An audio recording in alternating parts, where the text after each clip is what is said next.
अगर आप भी रेस्टोरेंट स्टाइल पास्ता घर पर बनाना सीखना चाहते हैं तो ये रेसिपी आपके लिए एकदम परफेक्ट रेसिपी है, क्योंकि आज मैं आपको पास्ता बनाने का सबसे आसान तरीका बताऊंगा।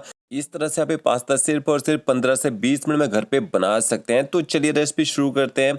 सबसे पहले यहाँ पे मैंने 250 ग्राम पेने पास्ता लिया है। आप मैक्रोनी का यूज़ कर सकते हैं, फुसली पास्ता का यूज़ भी कर सकते हैं। और इसको हम बॉईल करेंगे तो देखिए पैकेट के ऊपर ही बॉइलिंग टाइम लिखा होता है, यहाँ पे 12 मिनट इसमें बॉइलिंग टाइम लिखा है। तो इतनी देर तक आपने इसको ना बॉईल करना है। अब एक कढ़ाई में यहाँ पे मैंने पानी रखा है बॉईल करने के लिए। आधा चम्मच इसमें नमक ऐड करेंगे ताकि पास्ता जब तक बॉयल हो उसमें नमक अच्छा टेस्ट आ जाए। और थोड़ा सा आपने इसमें ऑयल ऐड करना है। ऑयल डालने से पास्ता जो है आपस में चिपकता नहीं है। अब मैंने देखिए जैसे पानी में बॉयल आ गया था, इसके मैंने इसमें पास्ता ऐड कर दिया और टाइम देख लीजिए 3:50 हुए यहाँ पे। तो पूरे मुझे 10 मिनट हो चुके हैं पास्ता को बॉईल करते हुए। और अब आपने ना चेक कर लेना है 10 मिनट के बाद। चेक कैसे करना है मैं आपको तरीका बताता हूँ। एक ना पास्ता का पीस लीजिए, उसको काट के देख लीजिए, देखिए हल्की सी वाइट लेयर दिख रही है ना, तो इसको 2 मिनट तक फिर से बॉईल कर लीजिए। तो देखिए अब टोटल मुझे 12 मिनट हो चुके हैं इसको बॉईल करते हुए।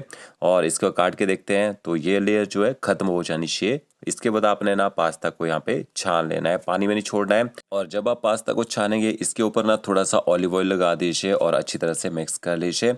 अगर आप इसको स्टोर करना चाहें 2 से 3 दिन तक फ्रिज में स्टोर करके भी रख सकते हैं। अब इसकी रेड सॉस बना के तैयार कर लेते हैं। 2 प्याज और 4 मैंने यहाँ पे टमाटर लिए। जो अपने टमाटर यूज़ करने हैं अच्छे पके हुए लाल कलर के होने चाहिए।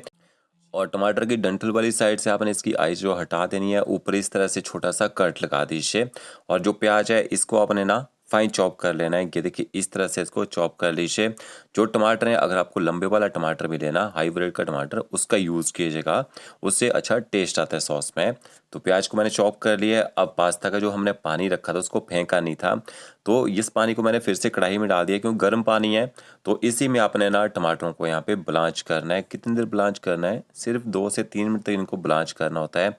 गैस की फ्लेम मैंने हाई कर दिया ताकि बॉयल आ जाए। और ये देखिए लगभग 2 से 3 मिनट का देखेंगे इनका जो बाहर का छिलका है ना, वो आसानी से निकलना शुरू हो जाता है।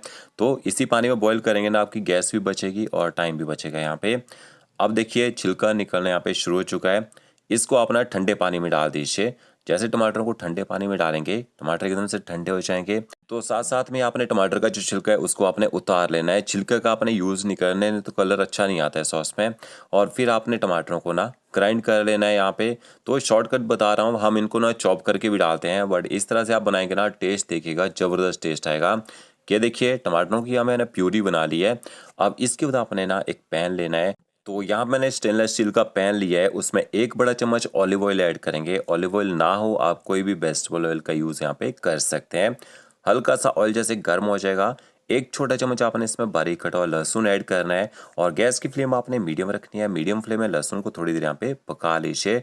जैसे कलर थोड़ा सा चेंज होना शुरू हो जाएगा लहसुन का, फिर आपने इसमें बारीक कटा हुआ प्याज ऐड कर देना है। और जब आप इसमें प्याज ऐड करेंगे, गैस की फ्लेम आपने ना हाई करनी है। और हाई फ्लेम में प्याज को सॉफ्ट होने तक आपने पका लेना है, ज़्यादा गोल्डन ब्राउन नहीं करना है। ये देखिए प्याज यहाँ सॉफ्ट हो चुका है। थोड़ी सी मैं इसमें शिमला मिर्च ऐड कर रहा हूँ। तीनों प्रकार की शिमला मिर्च का यहाँ मैंने यूज़ किया है। अगर आपका रेड येलो ना हो स्किप कर दीजिए, सिर्फ ग्रीन ही डाल सकते हैं आप इसमें। शिमला मिर्च को थोड़ी देर मैंने पका लिया है।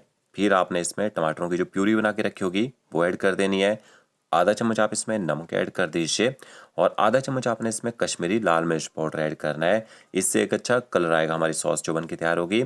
अब गैस की फ्लेम आपने ना मीडियम रखनी है। कम से कम 5 मिनट तक टमाटरों को अच्छी तरह से पका लीजिए, ताकि टमाटरों को जो कच्चा और खट्टा टेस्ट होता है ना, वो यहाँ ख़त्म हो जाए। देखिए टमाटरों को अच्छे में पका लिया है।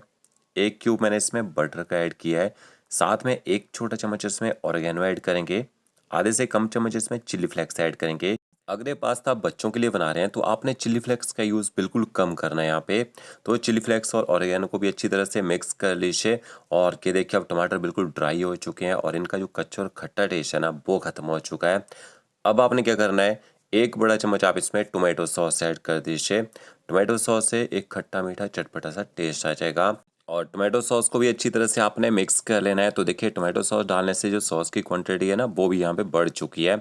सॉस को भी 1 से 1.5 मिनट तक आपने पका लेना है। अब सॉस जो है देखिए अच्छी तरह से थिक हो चुकी है। अब आपने इसको थोड़ा सा ना पतला कर लेना है। तो जिस पानी में हमने पास्ता को बॉयल किया था, वही मैंने थोड़ा सा पानी बचा के रखा था और वो पानी मैंने इसमें ऐड कर दिया है।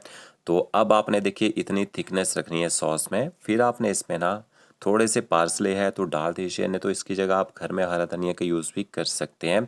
फिर आपने इसमें ना पेने पास्ता जो बॉईल करके रखा था वो ऐड कर देना है और पास्ता को भी अच्छी तरह से आप यहाँ पे ना मिक्स कर लीजिए।